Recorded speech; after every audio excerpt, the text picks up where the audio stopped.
Selamat malam saudara, polemik dugaan ijazah palsu milik Presiden ke-7 RI Joko Widodo seperti jauh dari kata usai. Sedianya digelar hari ini, Bareskrim Polri mengundur gelar perkara khusus kasus ijazah Jokowi di pekan depan. Apa penyebabnya? Dan kami punya sorotan lainnya saudara dari Forum Purnawirawan TNI yang mendesak parlemen merespons surat usulan pemakzulan Wakil Presiden Gibran Rakabuming Raka. Sementara DPR dan MPR menyebut akan mengkaji surat itu. Dua ulasan tadi akan dibahas lengkapnya di Sapa Indonesia Malam hari ini. Saya Radi Saputro. Dan saya Friska Clarissa. Inilah Sapa Indonesia Malam selengkapnya.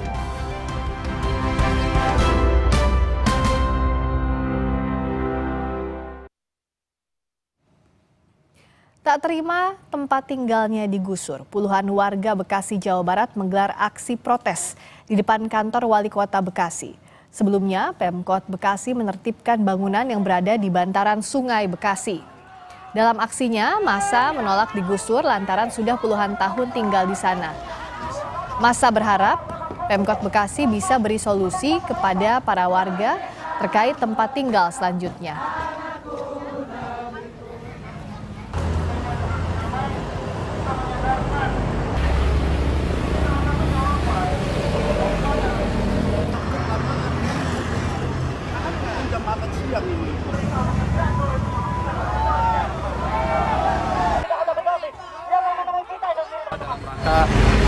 Warga Marga Jaya dan Kampung Batu menolak penggusuran.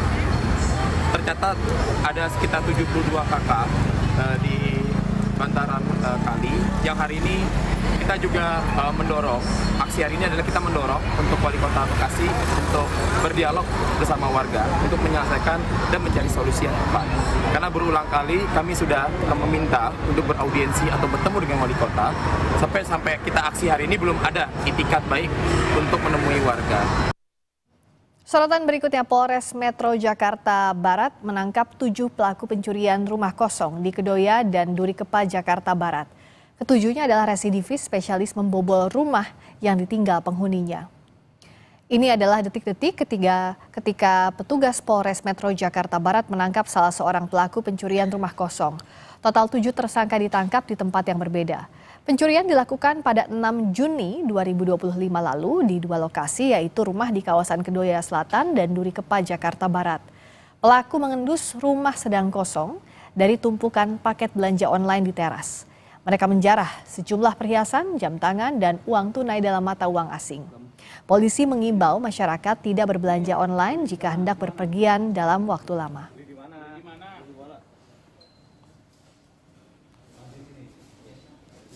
Lihat, di pagar ada kiriman barang-barang yang dibeli, kemudian digantungkan di pagar.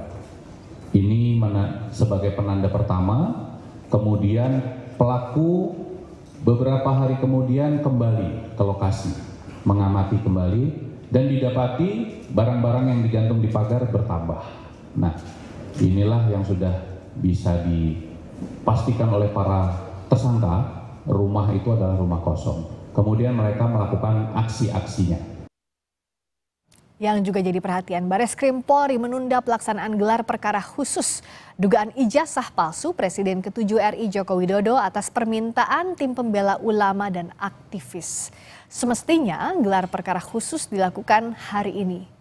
Menurut Kepala Biro Penerangan Masyarakat Karopenmas Divisi Humas Polri, Brigjen Pol Trunoyudo Wisnu Andiko, gelar perkara ditunda karena tim pembela ulama dan aktivis meminta penjadwalan ulang.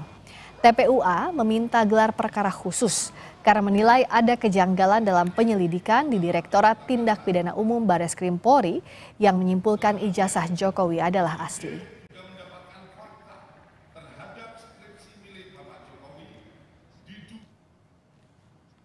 Seperti kami kutip dari Kompas.com, Brigjen Trunoyudo bilang, dalam hal ini TPUA tanggal 2 Juli kemarin 2025 itu membuat surat perihal permohonan nama-nama untuk dilibatkan dalam gelar perkara khusus. Yang memohon penjadwalan ulang gelar perkara khusus sampai mereka mendapatkan kepastian atas nama-nama yang dilibatkan dalam proses gelar perkara khusus dimaksud.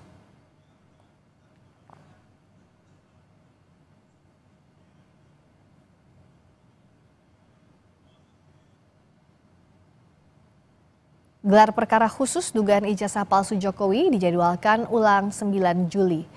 Juru bicara TPUA, Rahmat Himran menegaskan pihaknya mengikuti rangkaian gelar perkara khusus yang dijadwalkan oleh penyidik Bareskrim.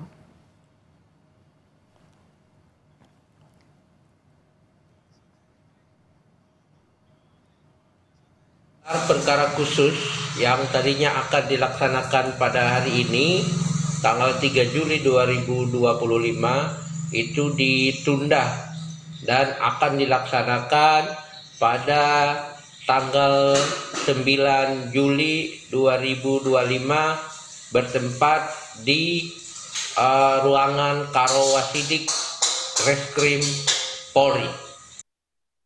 Berikutnya KPK menyita uang tunai 2,8 miliar rupiah dan 2 senjata api dari penggeledahan rumah Kepala Dinas PUPR Sumatera Utara Topan Ginting. KPK menggandeng Polri untuk menyelidiki asal senjata api di rumah pribadi anak buah Bobi Nasution itu. Dari penggeledahan rumah pribadi Kepala Dinas Pekerjaan Umum dan Perumahan Rakyat atau PUPR Sumatera Utara Topan Ginting, KPK menyita uang tunai senilai 2,8 miliar rupiah, 1 senjata api, serta sejumlah dokumen. Senjata api yang disita penyidik berupa pistol jenis Beretta, beserta 7 butir amunisi, serta 1 pucuk airsoft gun, laras panjang beserta amunisinya.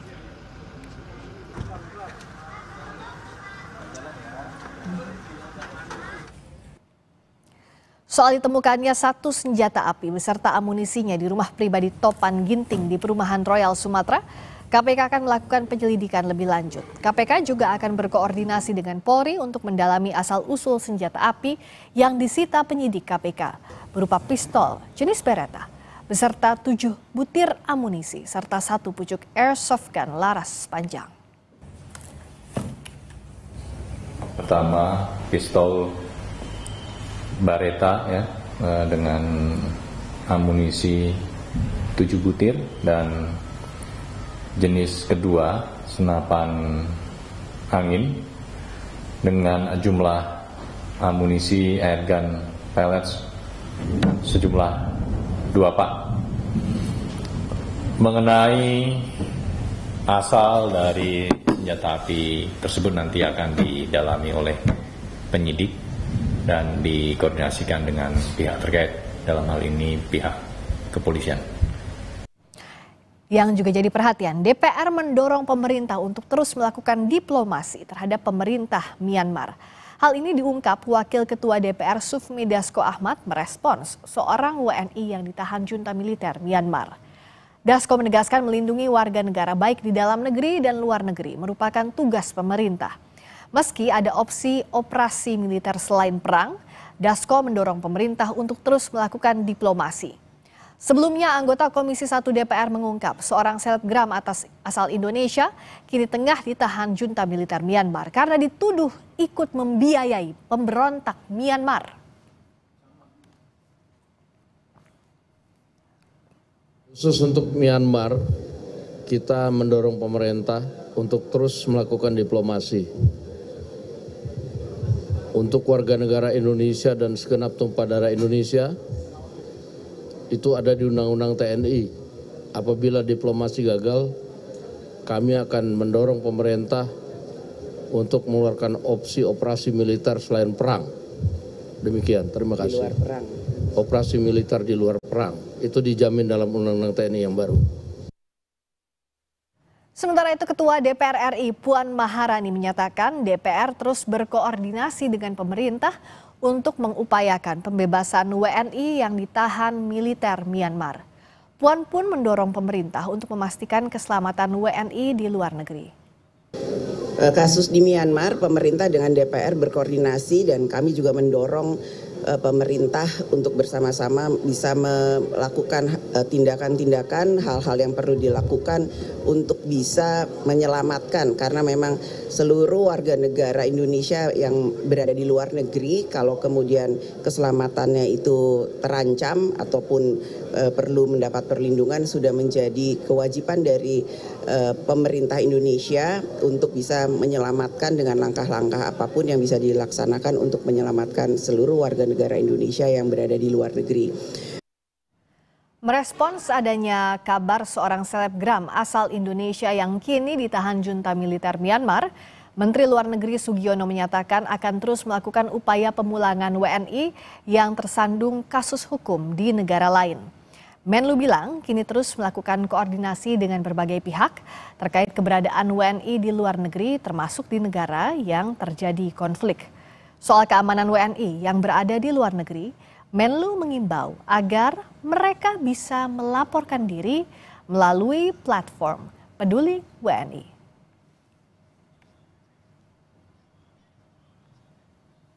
Kementerian Luar Negeri berhasil memulangkan korban TPPO dari Kamboja dari Kamboja beberapa waktu dan dari Myanmar beberapa waktu yang lalu.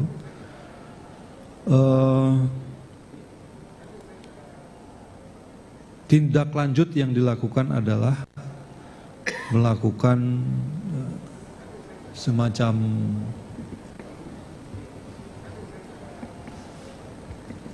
wawancara kepada para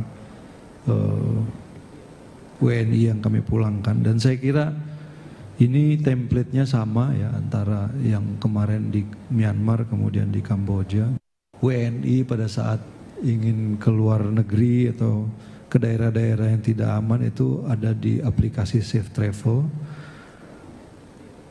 Dan untuk WNI yang menetap itu melakukan lapor diri di portal Peduli WNI. Berikutnya Saudara, Sekjen PDI Perjuangan Hasto Kristianto dituntut pidana 7 tahun penjara dan denda sebesar 600 juta rupiah subsidiar 6 bulan kurungan penjara. Jaksa meyakini Hasto bersalah merintangi penyidikan dan menyuap mantan komisioner KPU Wahyu Setiawan terkait pengurusan penetapan pergantian antar waktu anggota DPR periode 2019-2024 Harun Masiku. Jaksa mengatakan suap senilai 600 juta rupiah diberikan agar Wahyu Setiawan mengurus penetapan pergantian antar waktu anggota DPR periode 2019 hingga 2024 Harun Masiku. Dalam pertimbangan tuntutan ini, jaksa menilai Hasto tidak mengakui perbuatan perintangan penyidikan kasus dugaan suap pergantian antar waktu anggota DPR RI perkara Harun Masiku.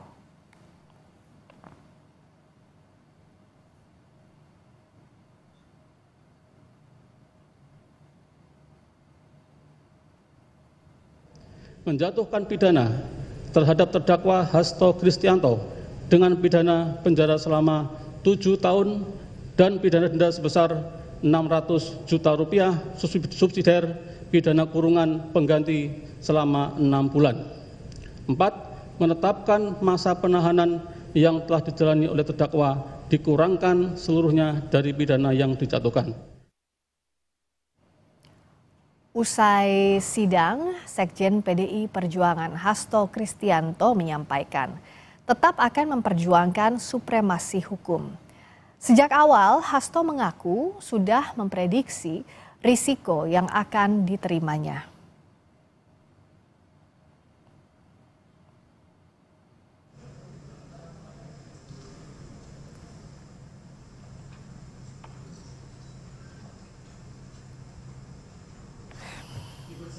Kita sudah mendengarkan bahwa saya dituntut 7 tahun.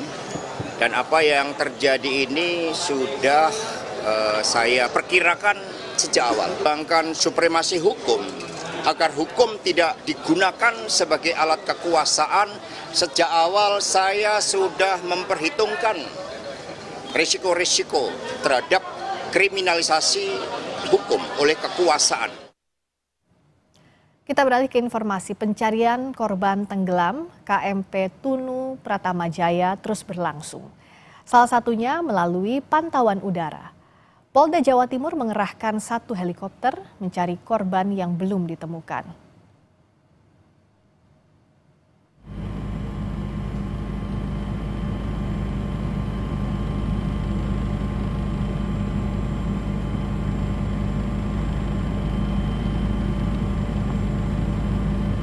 Kamis siang, tim pencarian korban KMP Tunu Pratama Jaya dari Polda Jatim menyisir perairan Selat Bali. Selain pantauan udara, Polda Jawa Timur juga mengerahkan 6 kapal polair dan 35 personel untuk mencari korban.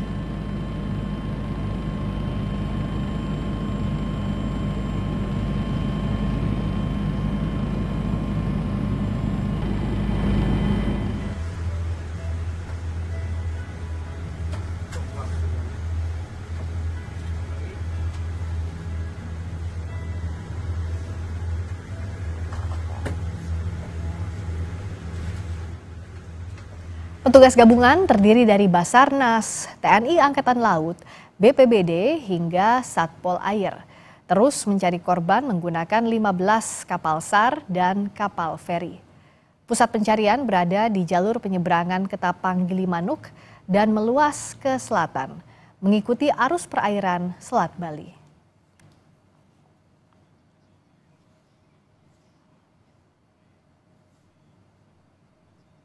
Kami menggerakkan KN SAR Permadi dari Surabaya dan juga KN SAR Arjuna dari Denpasar.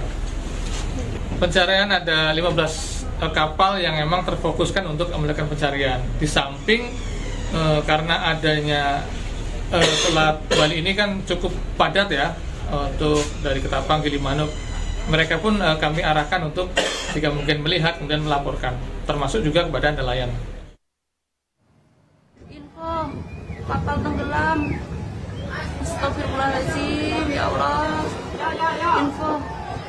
Ya Allah. Ya Allah. Basarnas mengungkap sebelumnya KMP Tunu Pratama Jaya berangkat pada Rabu pukul 22:56 waktu Indonesia Barat dari Pelabuhan Ketapang, Banyuwangi. Namun kemudian petugas Syah Bandar menerima laporan KMP Tunu Pratama Jaya tenggelam pada pukul 23:23. Info kapal tenggelam. Info kapal tenggelam. Astagfirullahaladzim, ya Allah. Info. Hingga berita ini dibuat, saudara, tercatat 6 korban meninggal dunia akibat kecelakaan kapal tenggelam KMP Tunu Pratama Jaya. Sementara puluhan korban lainnya masih hilang.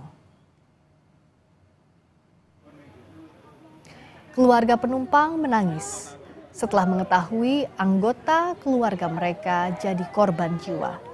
Sebelumnya, keluarga korban berdatangan ke posko penanganan korban di area Pelabuhan Ketapang, Banyuwangi, Jawa Timur.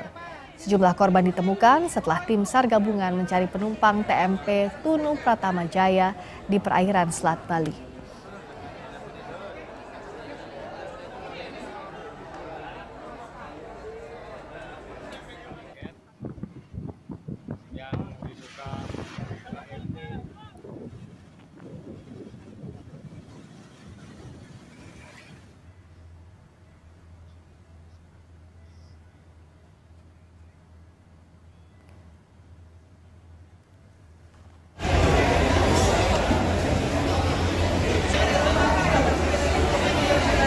Sementara itu, sejumlah keluarga lainnya bernapas lega mengetahui anggota keluarga mereka selamat dari tragedi kapal tenggelam KMP Tunu Pratama Jaya. Salah satu keluarga korban selamat memastikan telah berkomunikasi dengan anggota keluarganya yang bekerja sebagai seorang kru kapal.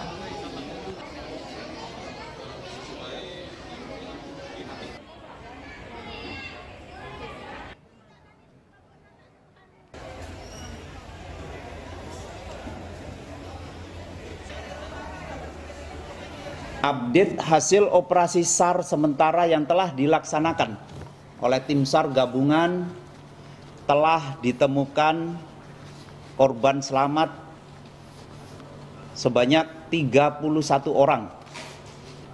Korban meninggal dunia 4 orang, sehingga yang masih dalam pencarian 30 orang.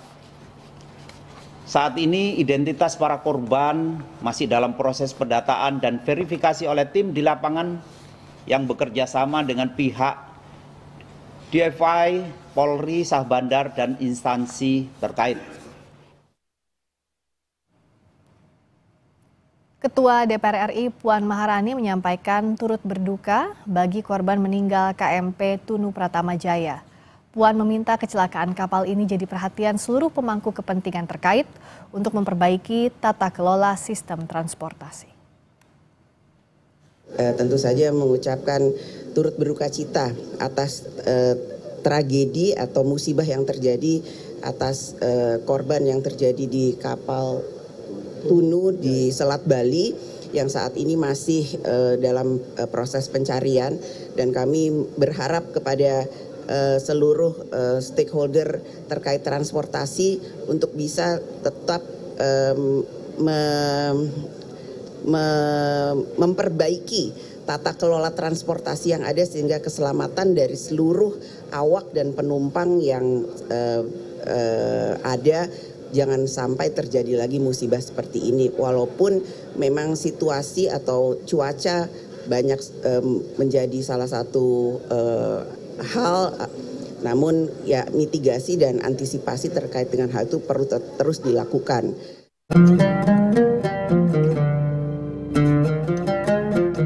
Allahu Akbar, Allahu Akbar, Allah.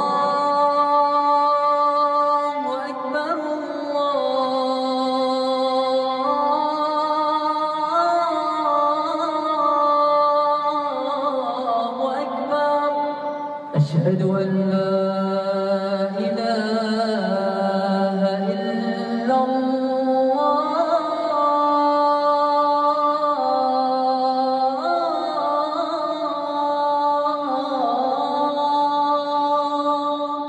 أشهد أن لا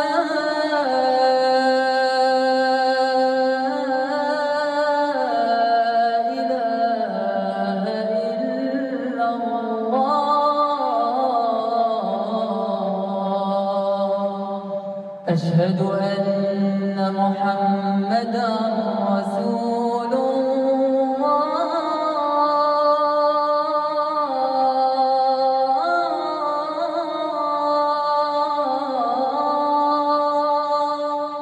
أشهد أن محمدًا رسول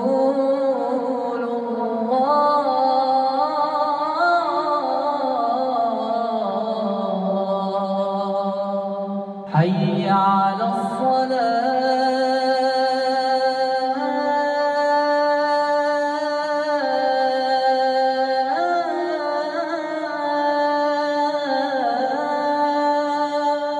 حي على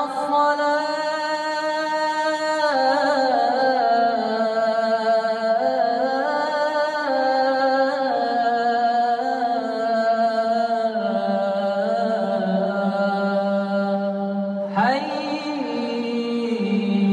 على الفلاح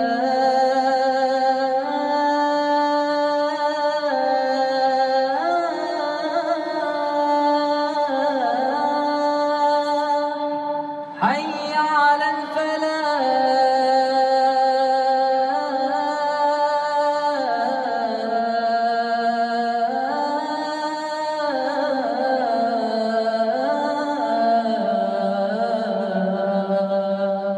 الله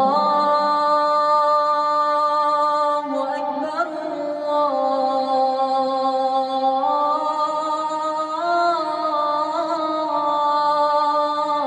الله أكبر لا إله إلا الله.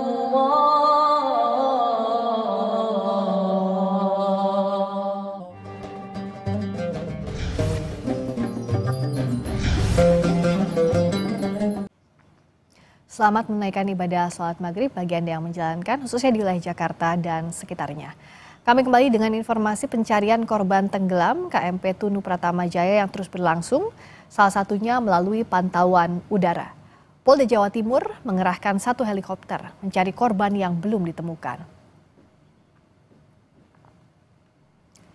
Kamis siang, tim pencarian korban KMP Tunu Pratama Jaya dari Polda Jawa Timur menyisir perairan Selat Bali. Selain pantauan udara, Polda Jawa Timur juga mengerahkan 6 kapal polair dan 35 personel untuk mencari korban. Hingga kini 29 orang masih dalam pencarian.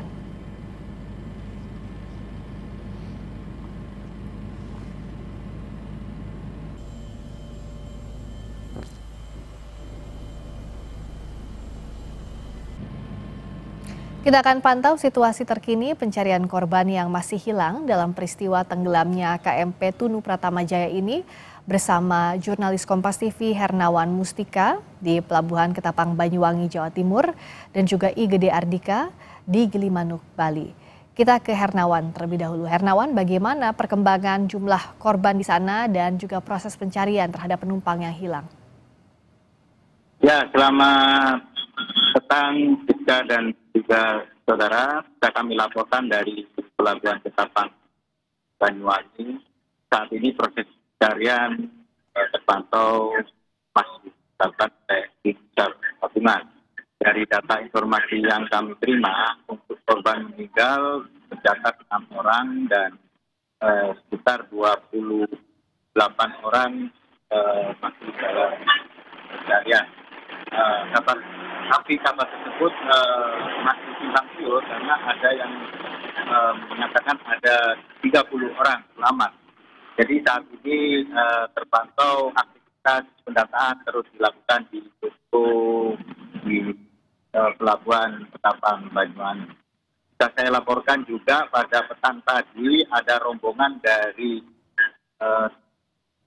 Bali, sejumlah kurang lebih 21 orang selamat yang dikirim dari Gilimanuk menuju Ketapang.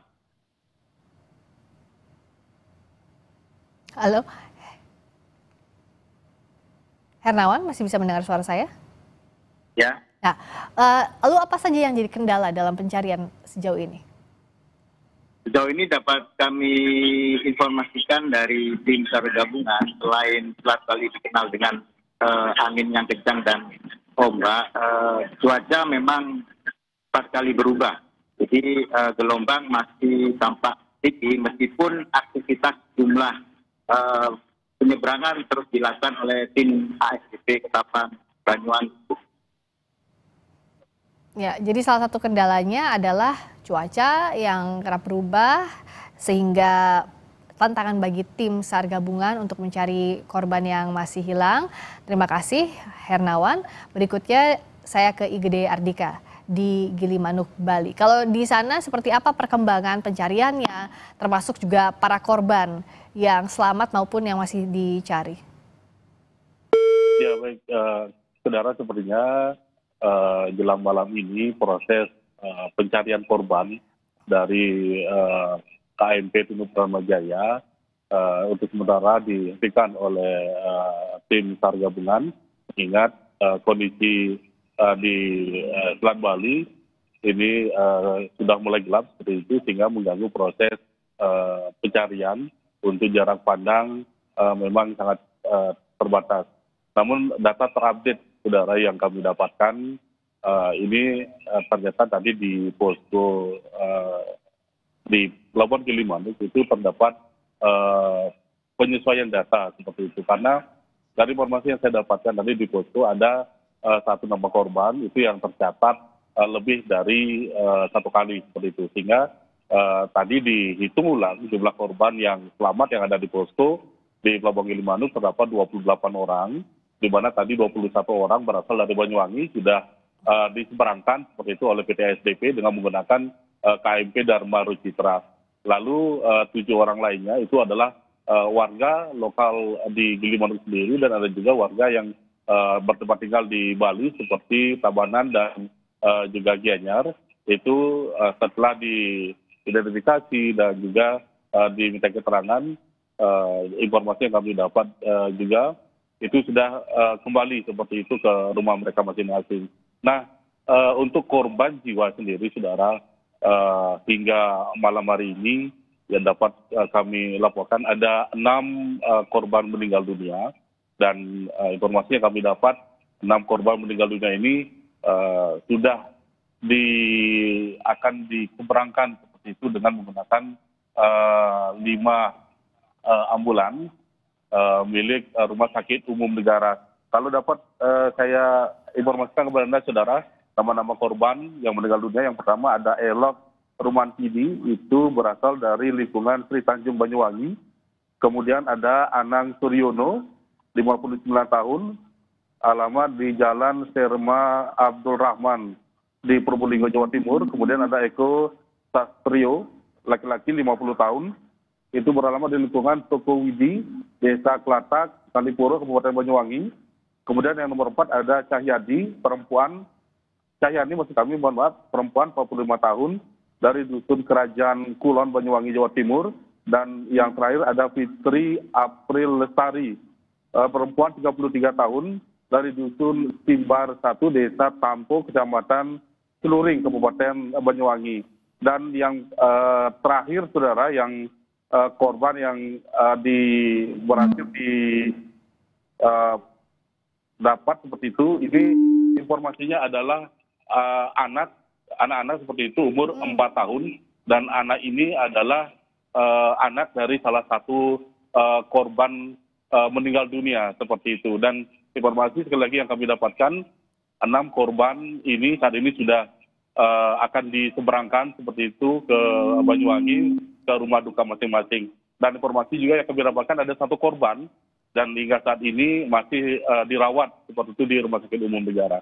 Dan pencarian masih akan terus berlangsung ya sampai ditemukan seluruh korban sesuai dengan manifest, begitu? Ya, betul. Jadi sesuai dengan manifest ada 53 jumlah penumpang dan 12 ABK.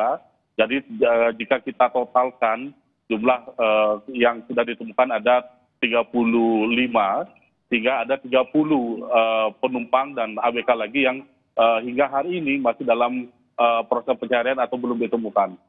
Baik, terima kasih Gede Adika, langsung dari Gilimanuk, Bali. Sebelumnya ada Hernawan Mustika dari Pelabuhan Ketapang, Banyuwangi.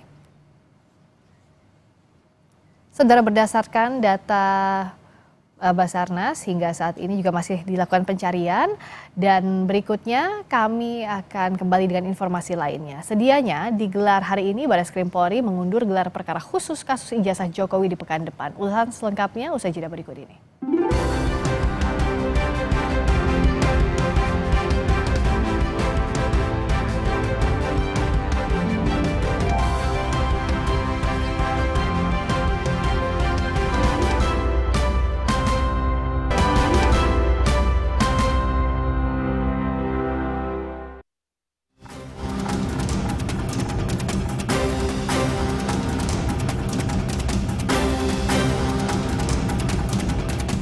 dan tinta tanda tangan milik dekan dan rektor, maka antara bukti dan pembanding adalah identik atau berasal dari satu produk yang sama.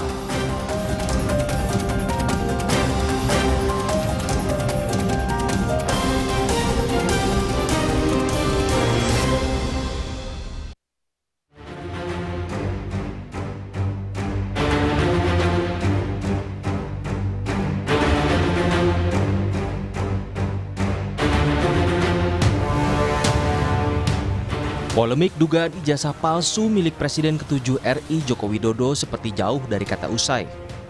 Tim pembela aktivis dan ulama meragukan hasil uji lapor Barreskrim yang menyatakan ijazah Jokowi identik dengan pembandingnya, yakni ijazah lulusan UGM. TPUA pun meminta adanya gelar perkara khusus. Namun, yang sedianya digelar hari ini ditunda hingga Rabu 9 Juli 2025.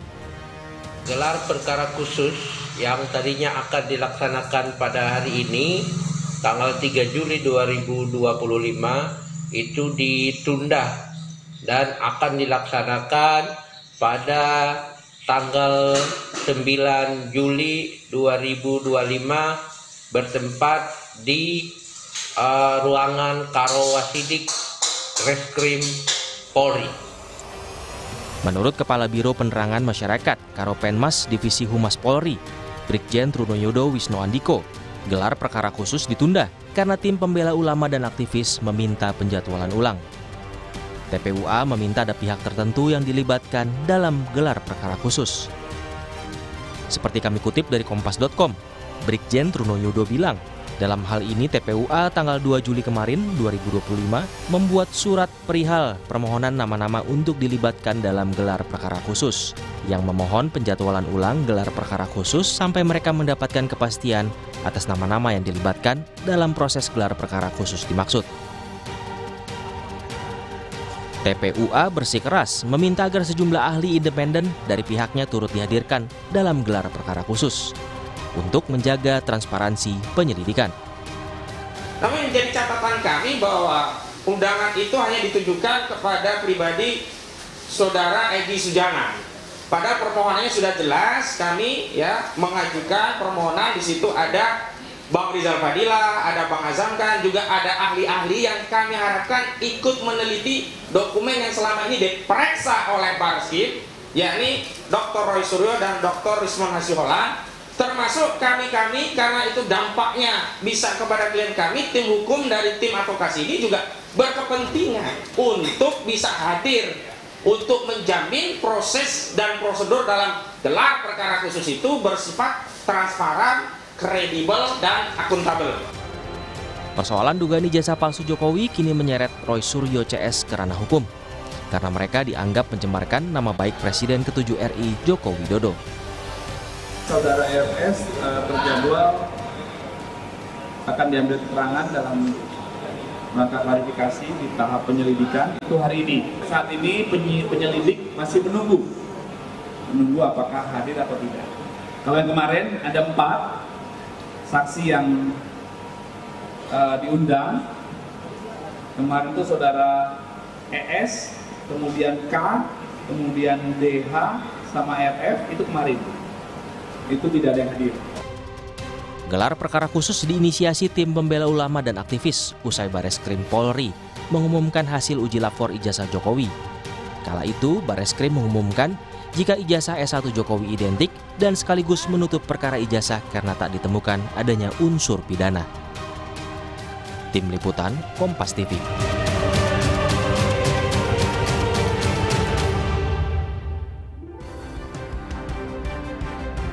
Masih di Sapa Indonesia Malam bersama saya, Friska Karisa. Polisi menunda gelar perkara khusus kasus ijazah Presiden ke-7 RI Joko Widodo. Alasannya, tim pembela aktivis ulama meminta ada pihak-pihak tertentu yang dilibatkan dalam gelar perkara khusus.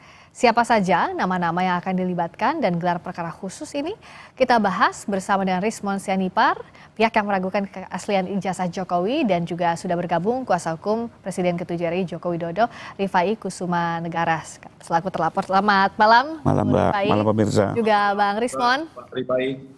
Malam Bang Rismon.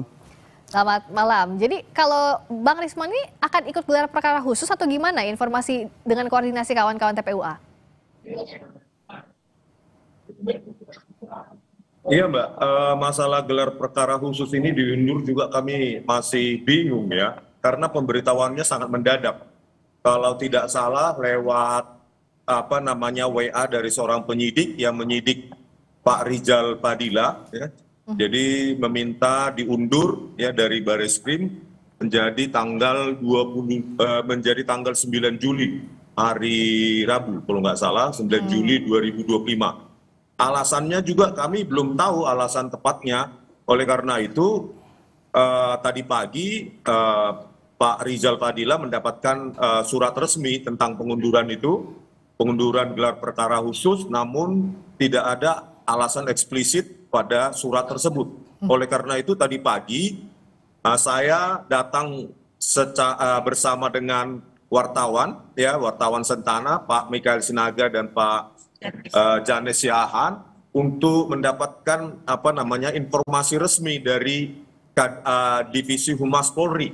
Tetapi ternyata setelah kami menunggu 2 jam di sana, bahwa apa yang kami dapatkan adalah tidak ada dari pejabat tersebut yang memiliki informasi dari Bareskrim mengapa alasan pengunduran tersebut dilakukan, begitu Mbak. Oke, tapi nextnya Bang Rismon akan datang. Sudah dapat surat panggilan setelah penundaan ini, artinya pekan depan akan datang ke Bareskrim. Mengenai di Polda Metro Jaya, Mbak. Oh, di Polda Metro Jaya belum ada panggilan lagi?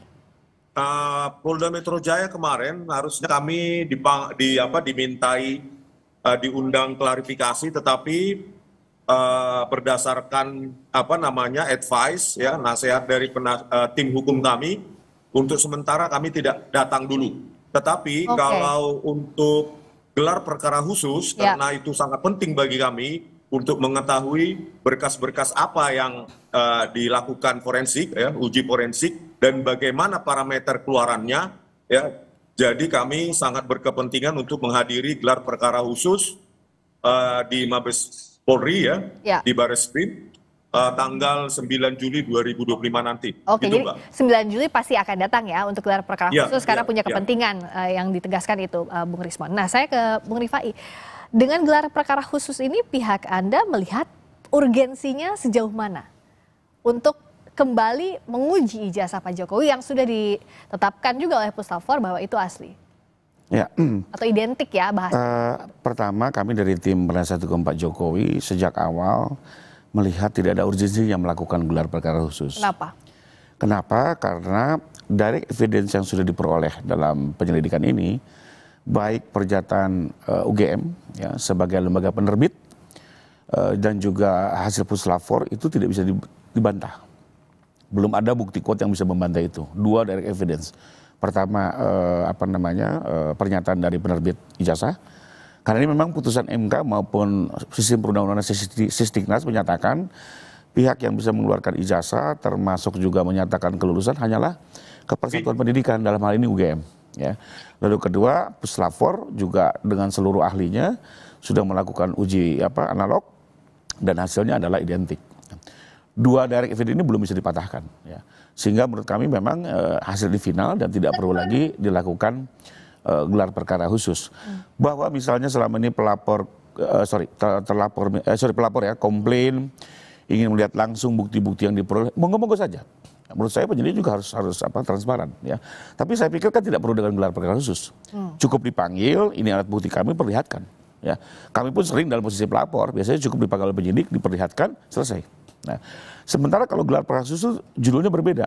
Kenapa? Ya, di Perkapolri itu gelar perkara khusus itu adalah untuk menguji adanya keberatan ya, dari pelapor dalam hal penyelidikan dihentikan.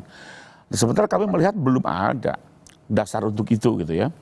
Jadi apa yang dilakukan ini seolah-olah menurut saya di luar di luar tujuan yang sebenarnya menurut Perkapolri ya. Apalagi kami agak kecewa karena awalnya kami juga sudah mendapatkan panggilan, tahu-tahu ditunda, Mbak. Dan ditundanya ini hanya gara-gara TPU ingin melibatkan pihak-pihak lain. Oke. Saya melihat kok begitu gitu ya. Padahal pihak Anda sudah siap untuk datang. Bukan soal itu, Mbak. Menurut saya kalau mau melibatkan pihak lain itu harus inisiatif dari penyidik. Bukan atas permintaan pelapor. Penegak hukum itu nggak bisa didikte oleh pelapor, Mbak. Kalau di seolah-olah sekarang kan didikte gitu ya. Oke. Minta dihadirkan ini, apalagi pihak-pihak lain itu sudah jelas, Mbak, di Perkapolri dalam gelar perkara itu yang boleh hadir hanyalah pelapor dan terlapor. Tidak ada pihak lain. Oke. Sementara tadi saya dengar statement dari Karohumas akan mengikuti permintaan pelapor, mengundang DPR, mengundang Komnas HAM. Kami menghormati lembaga-lembaga itu. Tapi kalau bicara Perkapolri, yang bisa hadir itu hanya pelapor dan terlapor. Termasuk dua ahli, mohon maaf nih Bang Rismon dan Bang Roy ya. Kami juga dalam pendapat kami menolak kehadiran mereka. Ya. Karena apa? Di dalam hukum acara pidana, kita rujukannya harus hukum, ya, karena proses hukum. Tidak pernah dikenal adanya ahli yang dihadirkan oleh pelapor. Pelapor itu hanya dua. Saksi ahli itu hanya dua. Saksi ahli yang diajukan oleh penyidik, kedua saksi ahli yang diajukan oleh tersangka. Baik. Nah, saya tanyakan ke Bung Rismon, ada keberatan dari pihaknya Bung Rifai kalau dihadirkan pihak lain ahli dalam proses ini? Iya, tentu ya pihak dari Pak Jokowi memiliki keberatannya sendiri ya, tetapi kami tidak ya. Karena begini, ya dari banyak fakta yang kami temukan di lapangan mengenai bantahan dari Pak Kasmujo, dari mulut Pak Kasmujo sendiri membantah bahwa beliau bukan pembimbing skripsi maupun pembimbing akademik. Jadi pertanyaannya, seseorang lulus itu dibimbing secara akademik itu kan sebuah keharusan. Jadi siapakah yang membimbing secara akademik itu Pak Joko Widodo? Nah ini juga belum terjawab apakah ada dokumen tersebut dipegang oleh Barreskrim. Kemudian nilai-nilai MKDU, mata kuliah dasar umum seperti statistik, fisika, matematika, itu nilainya D dari transkrip nilai yang ditampilkan oleh Bareskrim. Kalau di UGM ya nilai-nilai MKDU itu nilai D, maka dia hanya dimungkinkan untuk disuruh mengulang oleh dosen pembimbing akademiknya atau memang drop out. Kemudian kejanggalan lain adalah di mana Pak Jokowi itu terdaftar sejak awal dengan tingkat studi SM atau sarjana muda.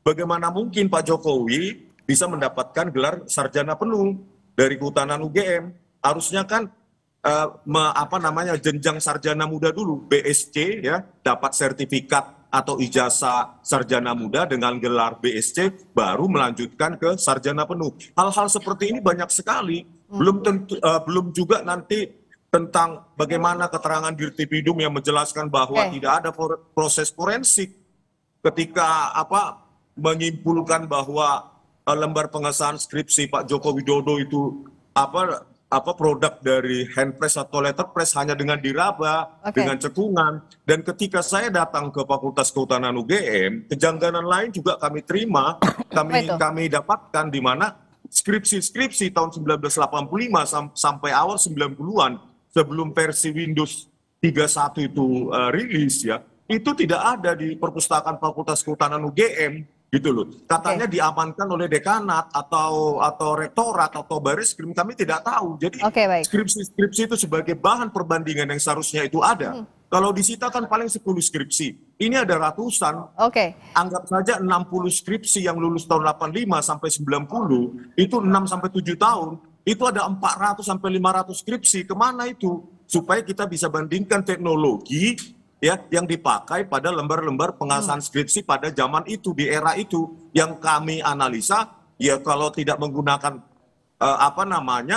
mesin ketik manual ya, mesin ketik elektrik atau ya menggunakan IBM komputer IBM XT dengan teknologi printer yang masih dot matrix. Hal-hal seperti ini ya, kejanggalan ini ya menuntut kami untuk supaya Bareskrim menggelar perkara khusus kalau bisa dihadirkan oleh banyak ahli, independen maupun kedua belah pihak, dan kemudian ya diliput oleh media. Jadi dasarnya ada kejanggalan-kejanggalan tadi ya, termasuk transkrip, skripsi, lalu soal pembimbing. Bung Rifai, bisakah dibuktikan sebaliknya, ataukah perlu dibuktikan sebaliknya? Jadi begini ya, ini harus dibedakan Mbak, antara ijazah palsu dengan ijazah yang seolah-olah diterbitkan tidak memenuhi persyaratan. Ini dua hal yang berbeda. Kalau palsu, ijazah itu tidak pernah diterbitkan atau dipalsukan, dibuat secara palsu. Tapi kalau ini yang dipersoalkan seolah-olah ijazah asli, tapi seolah-olah persyaratannya tidak memenuhi. Desa KKN, skripsi, ya itu semua. Pertama itu semua juga masih perlu diuji kebenarannya. Tapi kedua, kalaupun itu mau dipersoalkan, itu bukan ranah pidana. Itu diujinya peradilan tun. Apakah keputusan ini dikeluarkan secara tepat setelah memenuhi segala persyaratan? Itu ranah peradilan tun, bukan pidana. Kalau kepalsuan baru pidana. Nah, saya mau tambahkan sedikit kenapa kami menolak Pak Roy dan Pak Rismon. Pertama, kami melihat ya mereka ini tidak memiliki ini hukum acara. Boleh tanya semua penegak hukum, jaksa, hakim atau polisi sekalipun ya. Di dalam KUHP itu hanya dikenal ahli yang dihadirkan oleh penyidik sendiri, kedua ahli yang dihadirkan oleh tersangka. Ya, pelapor itu tidak ada ruangnya untuk bisa membawa ahli sendiri ujung-ujung ke dalam sebuah forum penyidikan. Itu sudah hukumnya seperti itu. Jadi menjadi lucu ya. Ada pelapor membawa ahli. Satu, kedua, kami melihat, mohon maaf, kedua orang ini juga tidak memiliki kompetensi untuk melakukan forensik analog ya. Karena lagi-lagi ijazah ini adalah analog ya. Kalau ahli forensik yang betul-betul menguasai tentang pengujian forensik dengan ilmu yang konvensional masih mungkin. Mereka kan mengklaim diri seolah-olah lebih ke digital. Ya sekalipun juga kami masih menyaksikan ya apakah misalnya Pak Roy itu betul-betul memiliki kemampuan di situ karena pendidikannya juga tidak linear ya. Pak Rismon juga ya mohon maaf Pak masih dipersoalkan tentang S2 S3-nya ya. Tapi terlepas dari itu kami melihat objek ini analog loh. Jadi kalau mau didatangkan analog pasti logis ya. Ketiga, kami melihat dua hal ini selama ini sudah terlihat semua orang tahu ya, sudah memberikan pendapat-pendapat yang subjektif ya, bahkan agak sedikit berbau politis gitu ya. Ada kata mau mengasingkan Pak Jokowi lah gitu ya. Menurut kami sudah terlalu jauh gitu. Sementara ahli itu di dalam KUHP ya, di dalam KUHP aturan mainnya. Dia independen, tidak memiliki kepentingan, dan sebatas menilai objek. Ya, jadi sekali lagi kami sih dalam sikap kami menolak kehadiran dua ahli. termasuk lembaga-lembaga lain ini kalau dihadirkan kami sepanjang itu inisiatif Polri. Tapi kalau seolah didikte oleh TPU kami keberatan. Oke, nah jadi kan berikutnya kalau secara teknisnya tadi masing-masing Bung Rifai maupun Bung Rismon punya pendapat masing-masing, nggak mungkin sejalan dong. Itulah nanti yang akan diuji di depan penyidik. Tapi untuk gelar perkara khusus pekan depan, tadi Bung Rifai bilang bahwa menolak kehadiran ahli, termasuk Bung Rismon, Bung Roy CS. Nah, apa tanggapan Anda? Apakah Anda tetap akan hadir dan merasa punya standing point untuk hadir pada gelar perkara khusus nanti, Bung Rismon? Sebenarnya kan dalam tanda kutip kegaduhan ini seperti saya katakan ini kan berawal dari Pak Jokowi sendiri yang tidak mau menunjukkan. Ya ini kan satu-satunya presiden atau mantan presiden di dunia ya dengan alasan apapun ya itu tidak mau menunjukkan ijazahnya gitu loh. Padahal beliau sekarang sudah dapat pensiun 30 juta, dapat Alphard, dapat rumah dan tanah 12.000 meter dari rakyat. Ya sudah tunjukkan saja. Kalau Pak Rifai ya mempertanyakan ijazah kami, ya ayo kita ke Solo bersama-sama dengan Pak Jokowi. Saya nggak presiden, berani saya tunjukkan mulai dari SD sampai seterusnya, gitu loh. Saya nggak presiden, ayo presiden berani menunjukkan yang sesungguhnya. Tidak usah bertele-tele, ayo tunjukkan gitu loh Pak Rifai. Ya Anda sebagai pengacara harusnya ya kalau bisa memberikan advice, ya ayo Pak tunjukkan begitu. Ayo sama-sama dengan mereka. Saya akan datang ke Solo ke rumah Pak Jokowi bersama-sama. Begitu. Oke, Bung Rifai, jawab. Ya kembali nih, kalau buat kami ini statement politis yang seperti ini ya. Karena kalau kami kacamata hukum, Bang Rismon saya profesional. Semua kajian-kajian kami secara hukum. Seperti tadi, kami menolak kehadiran Anda karena bicara hukum acara seperti itu. Nothing personal ya. Nah bahwa soal kompetensinya apakah Bang Rismon dan Pak Roy ini memang menguasai forensik analog, konvensional, saya yakin juga kedua ini menyatakan tidak gitu. Jadi kembali lagi, soal menunjukkan tidak menunjukkan ijazah, pendapat kami tetap kami mendasarkan pada Undang-Undang Perlindungan Data Pribadi, ya, karena ini merupakan hasil evaluasi intelektual.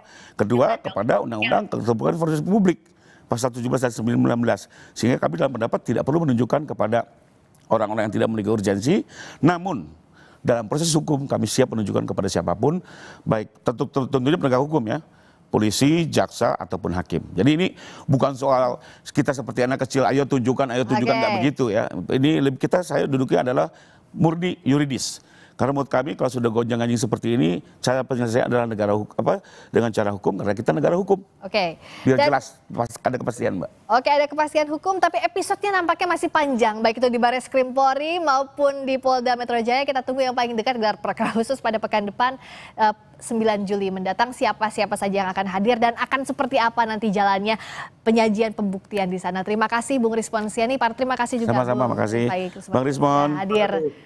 Selamat malam. Berikutnya, saudara kami kembali dengan sorotan lainnya. DPR belum memproses surat usulan pemakzulan Wapres Gibran Rakabuming Raka. Apa penyebabnya?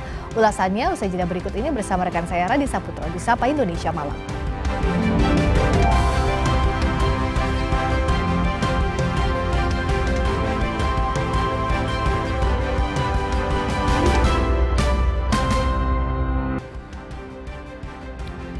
Saudara, Forum Purnawirawan TNI mendesak parlemen merespons surat usulan pemakzulan Wakil Presiden Gibran Rakabuming Raka. DPR dan MPR menyebut akan mengkaji surat itu.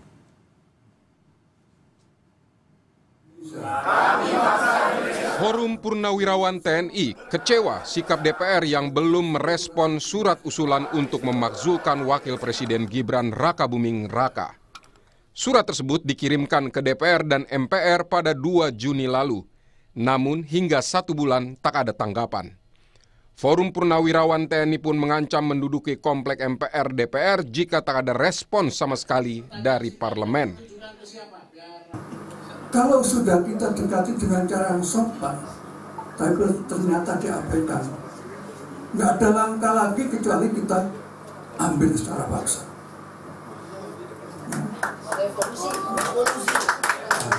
Harus, ya. Kita duduk ke MPR, Senayan sana. Oleh karena itu saya minta siapkan kekuatan. Ketua DPR Puan Maharani menyebut belum menerima surat Forum Purnawirawan TNI. Namun Puan bilang bakal mengecek kembali dan berjanji pimpinan DPR bakal mempertimbangkan langkah yang bisa dilakukan terkait usulan pemakzulan Wapres Gibran.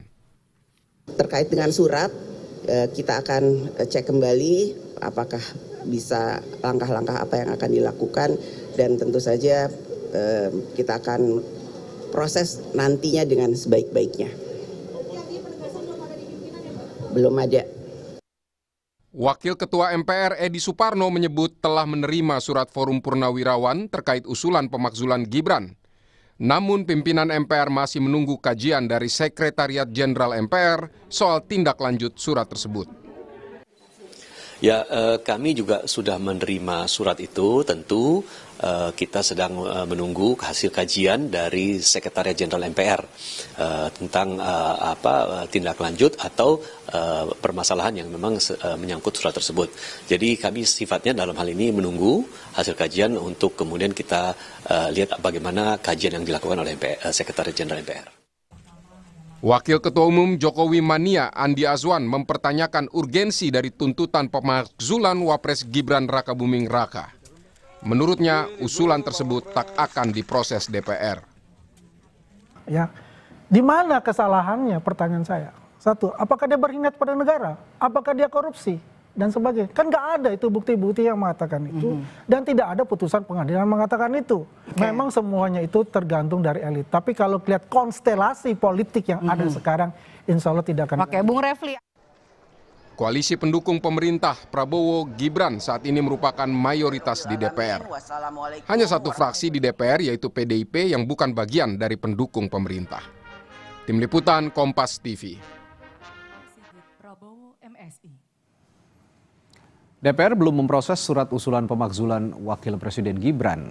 Lalu mengapa? Kita bahas bersama Ketua Umum Solidaritas Merah Putih Sylvester Matutina dan juga pakar hukum tata negara Bivitri Susanti. Saya ke Bung Sylvester dulu. Selamat malam, Bung Sylvester dan Mbak Bibip. Selamat malam. Baik. Selamat malam, Mbak Gladi, Mbak Bivitri. Saya ke Bung Sylvester dulu. Ini kan DPR ini kan lembaga politik. Nah, kalau sekarang suratnya belum direspons, ada catatan nggak soal ini? Menurut Anda ini taktik atau strategi politik atau justru memang ya dibiarkan saja begini?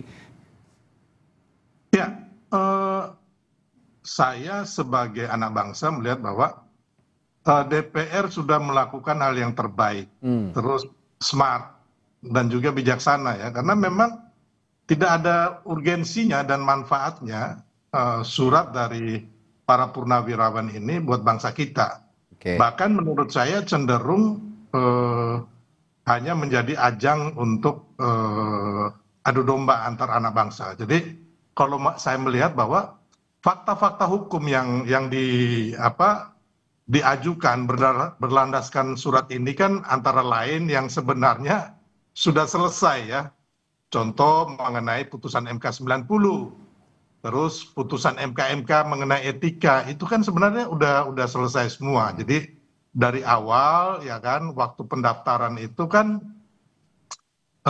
Mas Gibran itu kan teman-teman anak-anak muda itu kan mengajukan ada 21 pihak ya mengenai Undang-Undang Pemilu nomor 7 2017 pasal 169 huruf Q yang mana akhirnya salah satu dari mereka yaitu saudara Almas dikabulkan oleh MK sebagian daripada gugatan itu.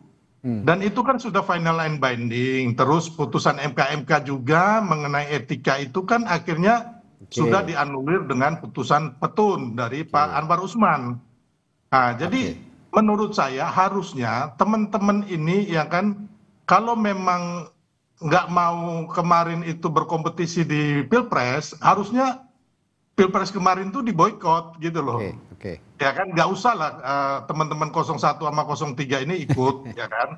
Tapi kan ternyata mereka berpikir bisa menang. Bahkan Ibu Mega sama Adiana Pitupulu mengatakan akan sanggup mengalahkan Prabowo Gibran dalam satu putaran. Begitupun pihak tim Anies. Bahkan kalau nggak salah kemarin juga teman-teman membuat film Dirty Vote dan sebagainya. Kan harusnya ini kan ya udah kalau memang nggak mau berkompetisi takut kalah ya boikot dong. Terus yang kedua ya kan kalau memang kemarin kan sudah setuju sudah ada deklarasi di KPU, siap menang siap kalah, ya kan. Terus ada lagi hasil pilpres itu kan digugat oleh 01 dan 03. Saya nggak tahu teman-teman ini, kan di situ ada pengacara-pengacara hebat, ahli tata negara hebat. Artinya kalian kalah kan berarti salah sendiri. Terus yang kedua, bahkan ada satu kali lagi mereka melakukan gugatan di Petun, ya kan, agar Prabowo Gibran ini dikalahkan lah, nggak dilantik. Terus ada lagi, tapi yang saya lihat memang teman-teman ini baik ada pengacara sekarang juga yang mensomasi Gibran, terus para jenderal ini menurut saya nggak kesatria. Karena apa? Mereka sendiri setelah Pilpres, mereka itu menggeruduk KPU. Minta agar Pilpres itu diulang, karena katanya ada kecurangan. Tapi kan anehnya, gugatan mereka ini kan nggak bisa membuktikan adanya kecurangan itu, termasuk yang somasi dari para para pengacara ya yang sekarang itu mengsomasi. perspektif. Jadi intinya saya bilang tadi, dasar-dasar hukum dan fakta-fakta hukum yang diajukan para pensiunan ataupun para pengacara yang mensomasi Mas Gibran ini nggak ada sama sekali gitu loh. Itu dan perspektif dari Anda ya. Konyol dan membodohi rakyat kita gitu loh. Baik Bung Silverster. Tapi bagaimanapun kan DPR ini lembaga negara begitu. Meskipun ini lembaga politik tapi lembaga negara. Saya juga akan tanyakan juga dari kacamata atau perspektif apakah hukum tata negara begitu, Mbak Bivitri, kalau melihat sikap DPR yang sekarang cenderung mendiamkan begitu ya. Ini sepertinya mendiam, kalau kata Bung Silverster tadi ya smart, biar saja didiamkan karena tidak ada urgensinya. Tapi bagaimanapun kan ini lembaga negara begitu. Apa implikasinya? Jika ada surat, ini kan surat resmi yang masuk begitu, didiamkan ataupun juga direspons oleh DPR, apa implikasi hukum tata negaranya kalau menurut Anda? Baik, jadi kita fokusnya ke hari ini ya. Dengan sedikit klarifikasi tentu saja, saya kira kita jangan menggeneralisasi ini yang mengajukan adalah penawaran TNI. Dirty vote itu nggak ada hubungannya dengan 01 ataupun 03. Kalau masih belum clear silakan dicek lagi. Tapi kita fokus di hari ini dengan mengatakan bahwa DPR itu konteksnya dalam hukum tata negara adalah wakil rakyat. Kalau ada siapapun yang mengajukan surat apapun, terlepas dia mau penawaran TNI kah, atau tukang bakso kah, atau siapa saja, harus direspon.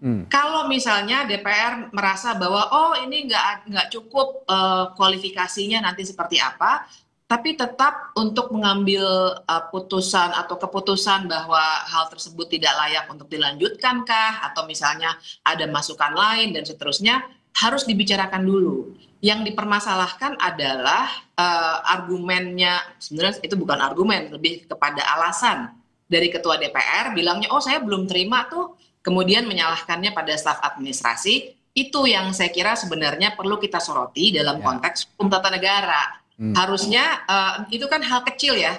Kalau memang ada persoalan politik yang mereka belum selesaikan, juga nyatakan sudah terbuka. Intinya proses dulu kalau ada surat masuk, karena ini adalah tugas dari DPR sebagai lembaga legislatif, pasal 7A 7B jelas mengacunya kepada DPR. Harusnya begitu meresponsnya. Kalau mengacu ke tatip, ini gimana kalau menurut Anda, Mbak Bibip? Kan DPR juga punya tatip merespons hal apapun yang dikirimkan kepada DPR, termasuk surat ini.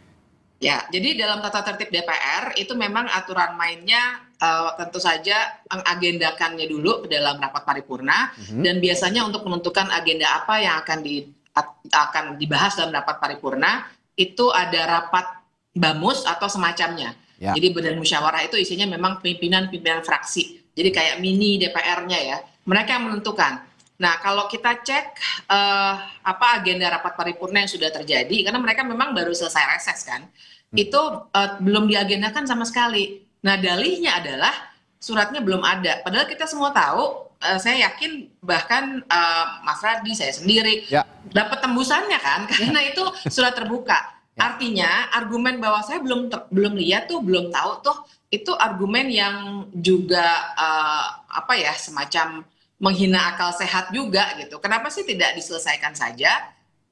Sekali lagi, kalau saya dalam posisi normatif dulu untuk melihat aspek hukum tata negaranya. Nah, dalam konteks hukum tata negara, tinggal kalau tidak disetujui ternyata, karena ini memang semua tergantung pada koalisi Kim plusnya Prabowo, dan kelihatannya solid sekali di DPR gitu. Jadi memang sulit ditembus. Tapi pun dalam situasi itu bahas dulu, karena memang prosedur di tata tertib DPR Seperti itu. Kalau mau ditolak silakan ditolak, Ya. tapi bahas dulu, respon dulu. Gitu. Oke, nah ini juga saya ke Bung Silverster kembali. Ini kemarin sampai ada ancaman dari Forum Purnawirawan TNI kalau misalnya tidak direspon juga, saya datangi DPR, kami duduki DPR, kami datangi DPR.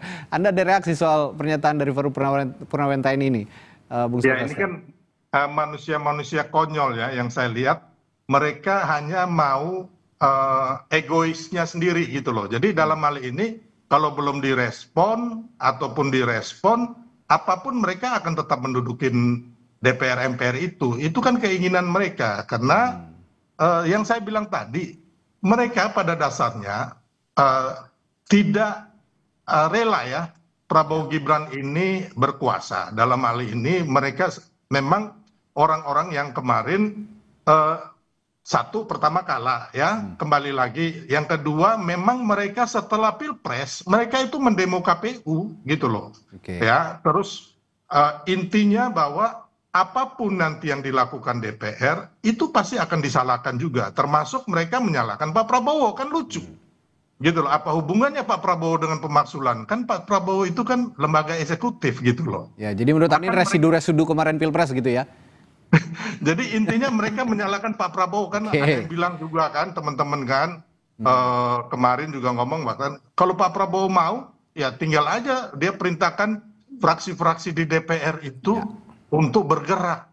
Lah ini kan gila gitu loh. Bangsa ini dibangun dengan cara-cara yang menurut saya narasi-narasi yang tidak mendidik buat bangsa kita gitu loh. Bung Silverster, organisasi Anda ini kan mendukung pemerintahan Prabowo Gibran tentu saja begitu ya. Nah, tapi saya ingin tanyakan juga bagaimana organisasi Anda ini juga menyeimbangkan dukungan terhadap Presiden Prabowo dengan isu pemakzulan Wapres Gibran ini yang berpotensi justru sepertinya kalau tidak direspons juga akan menciptakan kegaduhan. Ya, kita menerangkan kepada masyarakat bahwa ini sebenarnya suatu hal yang mengada-ada gitu. Tidak benar gitu loh orang-orang ini kan. Dan itu yang sekarang ini kita mencerahkan kepada masyarakat gitu loh. Terus kalau kita mau kembali lagi mereka bikin surat, kita bikin surat juga mau ngapain gitu, atau mereka mau menggeruduk DPR MPR, kita juga turun. Akhirnya kan yang rugi kan kita sebagai anak bangsa kan dipecah belah, dan ini maunya mereka gitu loh. Jadi kembali lagi saya berharap ya kan ini kan udah selesai gitu loh ya kan. Segala macam prosedur ketatanegaraan sudah dan konstitusi itu sudah dijalankan ya kan. Makanya saya bilang ya kalau kami minta ya stop aja. Kenapa? Nggak punya dasar dan fakta-fakta hukum yang jelas. Kalau memang mau lagi kita bertempur di 2029 itu aja sih. Gitu. Saya coba masuk ke substansi sebenarnya surat usulan pemakzulan ini, Mbak Bibip. Kalau menurut Anda, apakah argumen hukum yang diajukan Forum Purnawirawan TNI, saya bicara Forum Purnawirawan karena saat ini yang mengajukan itu begitu ya, dalam surat usulan pemakzulan Gibran ini seperti yang dikatakan mereka ada pelanggaran etika pencalonan, lalu juga ada tidak memenuhi syarat konstitusional yang katanya diatur pada pasal 7 Undang-Undang Dasar 1945 seperti item-itemnya pengkhianatan terhadap negara, korupsi, penyuapan, tindak pidana berat atau perbuatan tercela. Apakah unsur-unsur itu ada yang nyantol lah sedikitnya di kondisi sekarang ini? Ya, jadi pasal 7A itu memang panjang ya, tidak hanya penyuapan, pengkhianatan, tapi juga ada dua celah tuh, yang namanya perbuatan tercela itu satu, satu lagi adalah tidak lagi memenuhi syarat sebagai wakil presiden ataupun presiden, tergantung siapa yang mau diajukan. Nah, kalau kita lihat suratnya itu mengacunya memang ke putusan 90, itu yang skandal Paman Usman itu ya. Nah, buat saya sebenarnya itu nggak strategis tuh diajukan sebagai sebuah alasan. Kenapa nggak strategis? Jadi kalau misalnya sempat dikatakan waktu itu kan juga rame misalnya Pak Jokowi bilang itu harus dua-duanya. Secara normatif tentu saja itu tulisannya presiden garis miring dan garis miring atau wakil presiden, jadi bisa salah satu. Tapi kan sebenarnya maksudnya Pak Jokowi yang tersirat adalah kalau yang di soal putusan 90, tidak mungkin Pak Prabowo-nya nggak tahu. Tidak mungkin koalisi Kim plus Kim, itu waktu dulu ya, belum jadi plus, itu nggak tahu. Jadi kalau misalnya putusan 90 yang diangkat, nah kalau catatan saya sih itu tidak strategis sebenarnya. Kalaupun para purnawirawan itu ingin secara serius, atau siapapun yang ingin secara serius menyoal hal-hal tertentu yang kaitannya dengan Gibran, harusnya ya, karena tentu saja saya tidak ada kaitannya dengan Purnawirawan dan seterusnya, mereka cari sebuah perkara yang akan terisolasi di Gibran sendiri.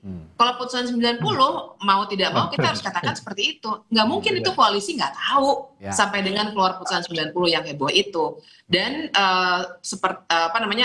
apalagi pasal 7B-nya mensyaratkan nanti setelah DPR kan ke MK. Jadi nggak strategis kalau misalnya kita bawa ke MK atau DPR ya yang membawanya ke MK kalau mereka setuju. MK pasti akan bilang putusan 90 ini nggak pernah dikoreksi. Jadi kami juga tidak bisa bilang sudah terjadi pelanggaran, ini adalah perbuatan tercela atau yang lainnya yang mungkin nanti mereka akan kualifikasi. Jadi itu ya, saya kira nggak kuat kalau putusan 90. Tapi dari diskusi malam ini, saya pikir kesimpulannya adalah ya respons saja dulu dari DPR, perihal itu mau ditolak, mau diterima, direspons saja. Karena ada implikasi politik bagaimanapun, karena DPR ini lembaga negara, terkhusus adalah lembaga politik. Begitu kira-kira ya. Baik, terima kasih Bung Silvester dan Mbak Bibip. Boleh saya tambahkan sedikit ya? Ya silakan, singkat saja Bung Silvester. Jadi gini, usulan itu kan menurut teman-teman, menurut Bang Ferry Amsari sendiri pun sangat lemah. Dan tadi Mbak Bivitri juga mengatakan baru mau mencari. Jadi apa yang harus kita perdebatkan itu nggak ada. Mbak Bivitri baru mencari, baru mencari alasan. Karena apa yang mereka katakan tuh ada 4 alasan pelanggaran prinsip hukum dan etika itu udah nggak bisa masuk ya, MK dan sebagainya. Yang kedua fufu-fafa, yang ketiga itu kepatutan. Ini nggak masuk semua gitu loh. Jadi ini konyol. Konyol hanya bikin malu bangsa kita gitu loh. Kalau saya ya mengatakan ini orang-orang yang nggak ngerti hukum, nggak ngerti konstitusi, tapi karena kebencian akhirnya mau mengadu domba kita sebagai anak bangsa. Ya, tapi saya itu. Konteks pembicaraan kita malam ini karena DPR masih diam, kita tuntut DPR untuk bersikap saja dulu begitu. Karena bagaimanapun yang tadi saya bilang lembaga negara, DPR itu adalah lembaga negara yang terkhusus juga berkecimpung di politik begitu. Ini yang harus disikapi supaya juga tidak gaduh dan politik di kita juga bisa kondusif begitu. Baik, terima kasih Bung Silvester dan juga Mbak Bibip telah berbagi pandangannya di Sapa Indonesia Malam kali ini. Sampai jumpa lagi, selamat malam. Terima kasih Mbak Bibip. Terima kasih. Saudara, setelah jeda kami punya topik lain yang akan dibahas. Seorang ibu di Pedurenan Mustika Jaya, Kota Bekasi, Jawa Barat alami kelumpuhan total sejak 9 bulan lalu pasca jalani operasi sesar di RSUD Bekasi pada September 2024. Lalu kita ulas lengkapnya setelah jeda berikut ini.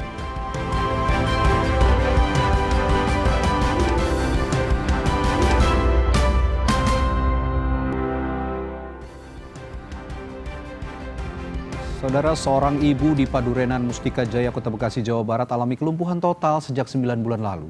Kondisi ini dialami pasca jalani operasi sesar di Rumah Sakit Umum Daerah Bekasi pada September 2024 yang lalu.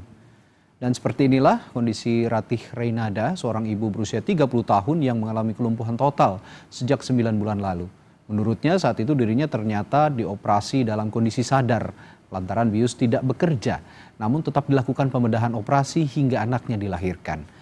Pasca operasi, tubuh Ratih kian melemah hingga akhirnya tidak bisa bergerak, bahkan untuk duduk pun sulit.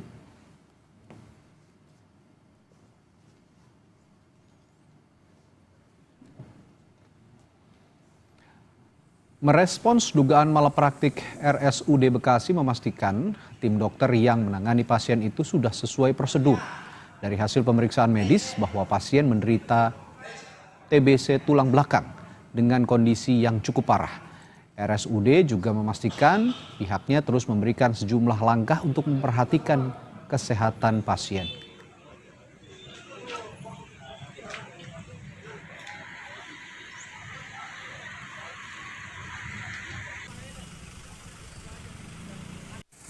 Pasien RSUD Hasbulah datang ke IGD tanggal 30 September 2024 dengan keluhan kehamilan, ya, dan tentunya harus ditindaklanjuti sesuai dengan standar operasional prosedur yang benar sekali.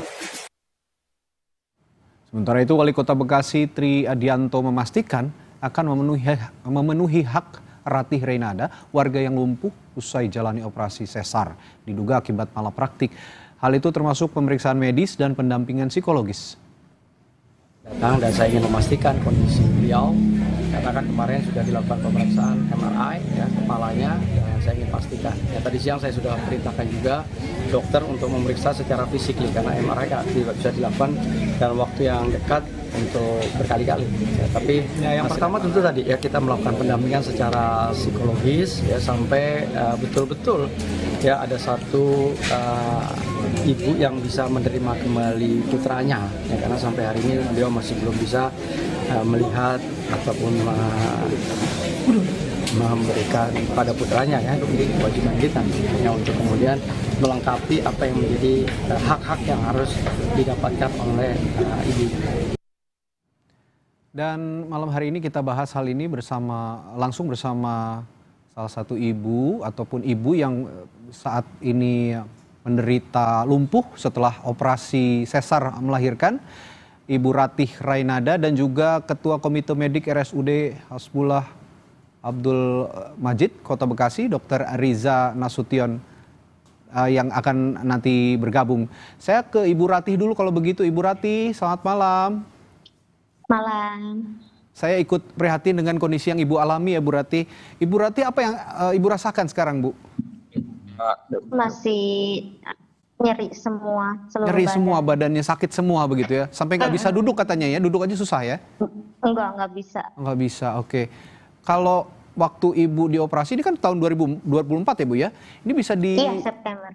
Berarti sudah berapa bulan tuh? Sudah sekitar 9 bulan ya? Sudah cukup lama. Iya. Nah, bisa diceritain lagi nggak Bu? Awal mula Ibu ini menyadari ada kemungkinan kalau Ibu bilang malpraktik katanya dalam proses persalinan. Itu gimana sih? Iya, jadi pas masuk ruang operasi kan disuntik bius ya. Nah, terus nggak lama dokternya datang, langsung disediain lah alat-alat itunya buat operasi. Nah, udah gitu dokternya megang perut, kirain saya kan mau ditanya masih berasa atau enggak gitu. Taunya langsung dibelek perut saya. Dan itu Ibu masih dalam keadaan sadar gitu? Iya betul, masih sadar banget. Saya langsung teriak, astagfirullahaladzim, dokter sakit banget dok. Gitu. Ya gitu, dokternya bilang angkat kakinya. Saya bilang kaki saya udah kesemutan dok, gitu kan. Udah gitu langsung dibelek lagi kedua kalinya. Gitu. Nah, kalau yang berdasarkan informasi yang kami sampaikan tadi, Ibu, kan rumah sakit bilang Ibu itu menderita TBC tulang, Ibu ya. Nah, itu Ibu punya pernah riwayat penyakit ini nggak Bu sebelumnya? Enggak pernah tahu. Malah kaget dibilang TB tulang, harus operasi tulang belakang, pakai pen juga. Oh, itu udah dikasih tahu sama dokter sejak kapan? Harus operasi? Desember 2024. Iya, betul. Oke, saya kalau gitu saya tanyakan ke Pak Reza ya, Pak Dr. Riza Nasution. Beliau ini adalah Ketua Komite Medik RSUD Hasbullah Abdul Majid. Selamat malam Pak Riza. Selamat malam. Assalamualaikum warahmatullahi wabarakatuh. Waalaikumsalam Pak Riza. Mungkin saya juga bertanya hal yang sama. Kalau tadi versinya Ibu Ratih mengatakan seperti itu. Kalau dari RSUD Hasbullah, bagaimana cerita kronologinya sebenarnya awalnya pada saat operasi sesar Ibu Ratih ini? Baik, terima kasih kesempatannya. Jadi awalnya tanggal bulan 9 di tanggal 30 Ibu Ratih datang dengan hamil 36 minggu. Dengan ketuban pecah dini 4 jam. Terus bayinya letak lintang dan ada ancaman gawat janin. Jadi telah dilakukan pemeriksaan oleh spesialis obgyn kami, baru dalam jangka waktu 1 jam langsung dari awal sudah diputuskan ini harus operasi emergensi seksio sesaria dengan memikirkan keselamatan ibu dan bayi. Jadi yang dikeluhkan oleh Ibu Ratih ketika pada saat awal setelah dilakukan pembiusan di daerah pinggang dan ketika Bu Ratih sudah tidak bisa bergerak, kakinya, kami kan menganggap sudah tidak obat bius kami sudah jalan. Oke. Terus dicoba dilakukan, dicoba dicubit, baru dilakukan sayatan-sayatan di kulit itu lapis per lapis. Oke. Nah, ketika ibu merasakan nyeri, ibu Ratih merasakan nyeri, dokter kami langsung berhenti. Oh, oke. Oh enggak gitu. Ya. Oh. Ya. Nah itu tadi Bu Ratih langsung merespon, nggak gitu. Masih terus dilakukan operasi. Oke, nanti saya juga akan tanyakan lagi kepada dokter, bagaimana tindakan ketika, ya itu tadi kalau kata versinya Pak Riza, tidak dilakukan tindakan apa-apa lagi setelah menyadari Ibu Ratih ini masih dalam keadaan sadar. Nah setelah itu apa yang dilakukan, kami akan lanjutkan pembahasan ini setelah jeda di Sapa Indonesia Malam. Tetaplah bersama kami.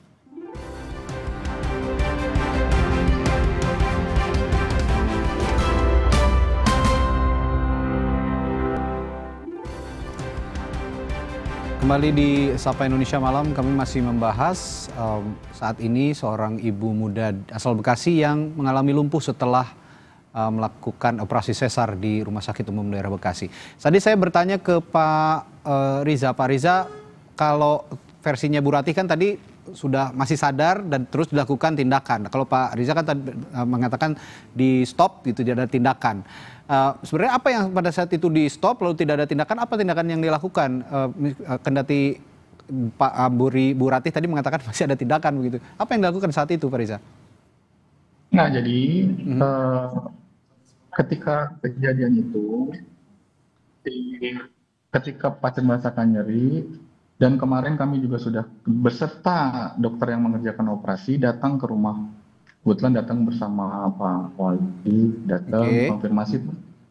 Dokter kandungannya langsung duduk. Gitu.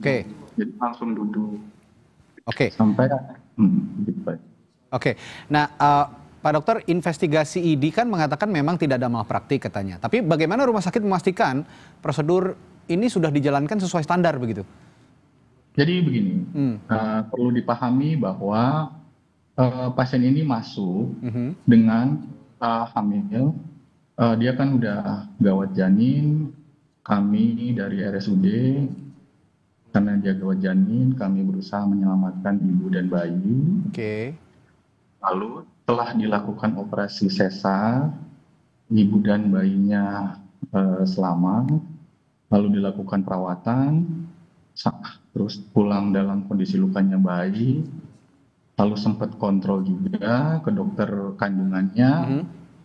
Nah, baru 2 bulan kemudian, di bulan 12, pasien datang kembali ke emergensi dan ternyata kelemahan di anggota gerak bawah. Dirawat oleh dokter Sarah, dilakukan pemeriksaan MRI, didapatkan adanya kerusakan pada tulang belakang, dari mulai tulang pinggang, dada, dan leher. Tapi kerusakan itu bukan berarti disebabkan pasca operasi sesar itu ya, Dok ya? Atau bagaimana? Oh, tidak. Jadi dilakukan juga pemeriksaan radiologi ronsen pada pasien itu. Pasien itu sudah tegak dengan diagnosa spondilitis TBC kronik, dan itu dalam jangka waktu lama untuk sampai seperti itu, dan posisi tulangnya pada saat dilakukan MRI itu memang sudah posisi rapuh, yaitu prosesnya lama. Baik, saya ke Bu Ratih lagi. Bu Ratih, singkat saya terakhir bertanya ke Ibu, kondisinya kan sekarang juga sudah tidak memungkinkan untuk beraktivitas begitu. Iya, betul. Apa langkah yang akan Ibu tempuh nih kalau memang sekarang kalau kata rumah sakit katanya ini bukan kesalahan rumah sakit begitu. Tapi langkah yang mau dilakukan selanjutnya apa nih, Bu?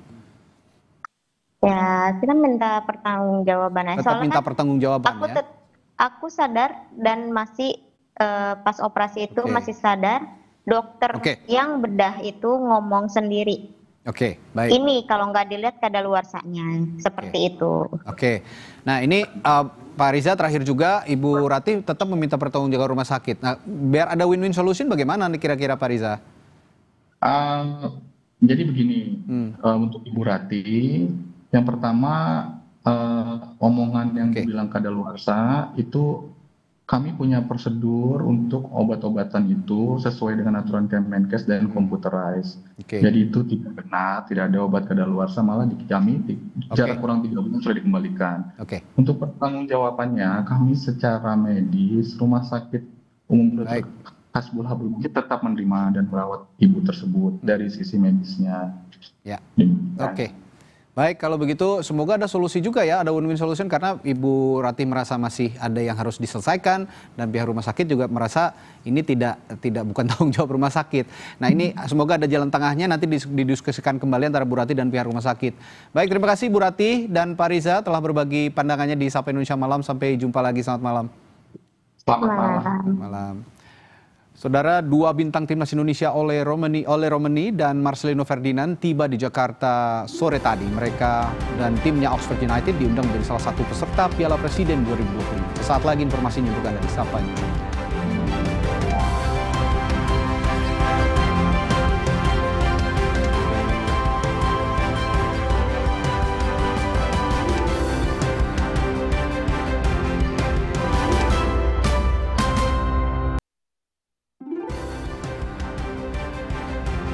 Saudara, kita ke informasi lain.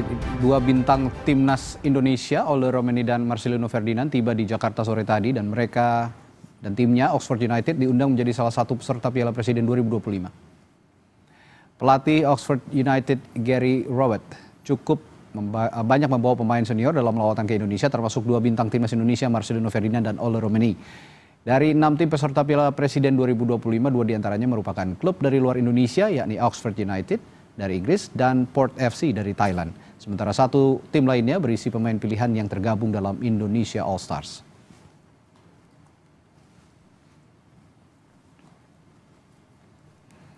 Jelang Piala Presiden, tim mana saja yang sudah bersiap? Jurnalis Kompas TV Renata Panggelo dan juru kamera Yanuar Ruslim akan menyampaikan laporannya. Renata, sejauh ini tim mana saja yang sudah siap untuk berlaga di Piala Presiden?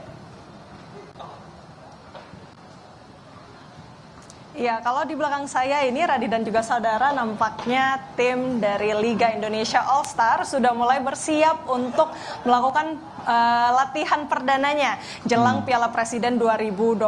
Rencananya persiapan ataupun latihan ini akan digelar pada pukul 19.30 dan media mendapatkan kesempatan 30 menit awal untuk meliputnya. Di belakang saya ini saudara Witan dan kawan-kawan sudah mulai melakukan serangkaian persiapan ataupun warm up. Para perangkat pertandingan juga ini sudah mulai melakukan persiapan juga, menyiapkan lapangan supaya nantinya stadion PTIK ini bisa dilakukan dengan maksimal ya oleh tim Liga Indonesia All Star ini. Kita tahu Liga Indonesia All Star ini menjadi menarik, merupakan konsep yang fresh kalau kata Ketua PSSI Erick Thohir, karena mereka ini dipilih dari supporter atau dipilih oleh supporter melalui voting dari tanggal 20 sampai 27 Juni yang lalu. Jadi mereka ini merupakan pilihan langsung oleh supporter dan ini khusus untuk Piala Presiden 2025. Jadi menjadi nilai tambah baru pada Piala Presiden 2025. Beberapa nama yang memang akrab biasa kita lihat dan juga menjadi andalan di timnas Indonesia pada saat Coach Shin Tae-yong masih melatih, misalnya ada Witan Sulaiman dari Persija Jakarta, kemudian juga terlihat Irfan Jaya Bali United FC. Dan kalau yang bisa saya laporkan juga, Radi dan juga saudara, berbicara tentang Piala Presiden 2025 ini nantinya akan digelar pada tanggal 6 Juli nanti. Beberapa tim sedang bersiap, termasuk juga dari Liga Indonesia All Star, kemudian juga dari Oxford United, tim asal Inggris yang memang juga sudah datang di Indonesia. Tadi sudah kita lihat juga ada Ole Romeni di sana, kemudian juga ada Marcelino Ferdinand. Ini tentu akan menjadi pertandingan yang menarik untuk ditonton pada tanggal 6 Juli nanti dan pada 1 minggu ke depannya begitu. Dan untuk pertandingan perdananya, Radi dan juga saudara, ini akan digelar di Stadion Utama Gelora Bung Karno. Dan kita akan melihat bagaimana Liga Indonesia All Star ini akan melawan Oxford United. Radi. Ya, ini juga tentu saja untuk mengasah kemampuan-kemampuan mereka juga menghadapi ajang-ajang internasional yang akan dihadapi oleh timnas Indonesia ya. Baik, terima kasih Renata Panggalo melaporkan langsung dari lapangan PTIK Jakarta. Saudara, setelah jeda masih ada informasi lain yang menarik untuk Anda simak, tetaplah bersama kami di Sapa Indonesia Malam.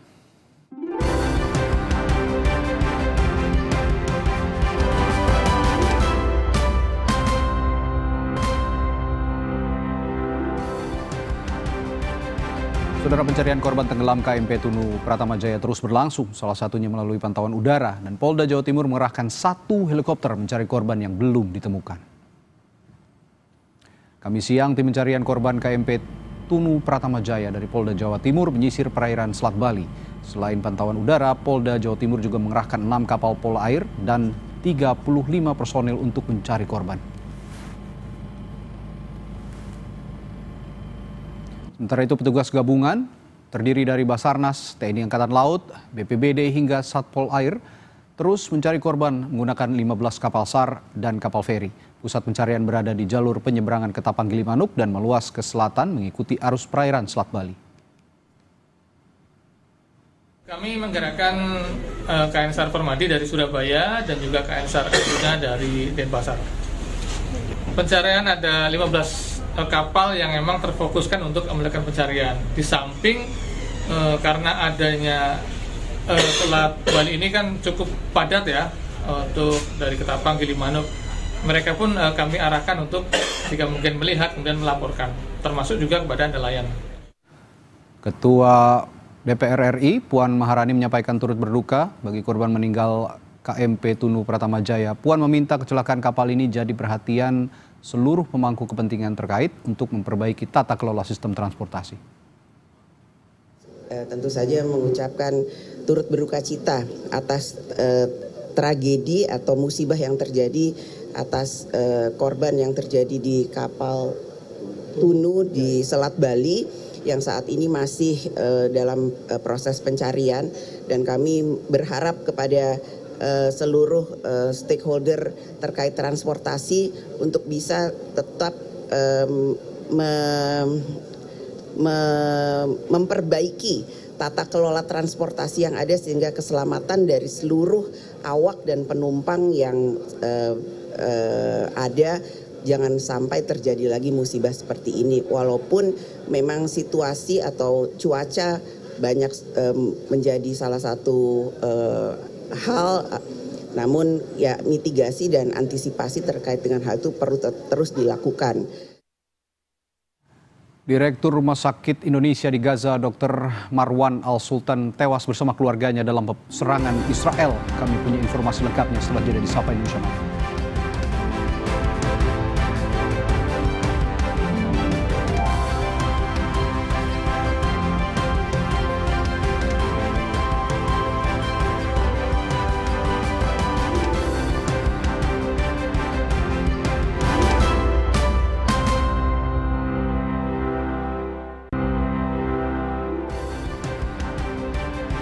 Berita terakhir di Sapa Indonesia Malam, Direktur Rumah Sakit Indonesia di Gaza, Dr. Marwan Al-Sultan, tewas bersama keluarganya dalam serangan Israel. Korban meninggal bersama istri, anak perempuan, dan menantu laki-lakinya. Direktur Rumah Sakit Indonesia dan keluarga meninggal akibat serangan udara Israel yang menghantam kediamannya di sebelah barat kota Gaza Rabu waktu setempat. Menurut Kepala Departemen Keperawatan di Rumah Sakit Indonesia, jenazah Dr. Marwan Al-Sultan, istri, anak perempuan, dan menantu laki-lakinya sudah tiba di Rumah Sakit Syifa. Direktur RS Indonesia Marwan Al-Sultan dikenal sosok berdedikasi tinggi dalam pelayanan kesehatan bagi masyarakat Gaza, khususnya selama masa-masa krisis kemanusiaan yang berkepanjangan.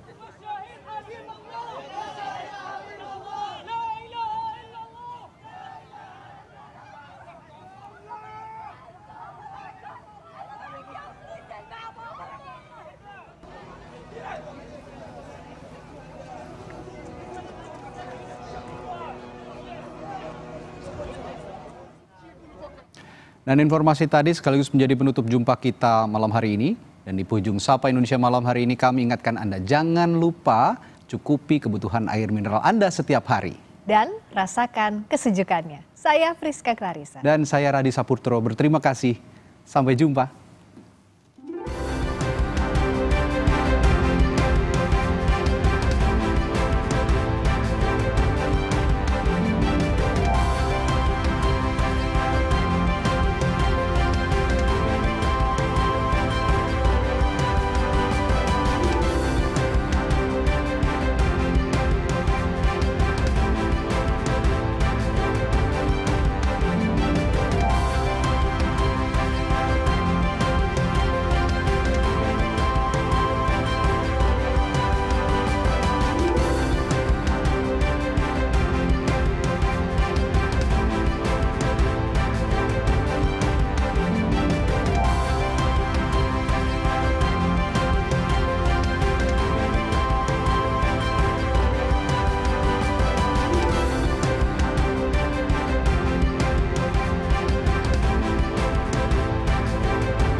kasih. Anda telah menyaksikan Sapa Indonesia Malam. Didukung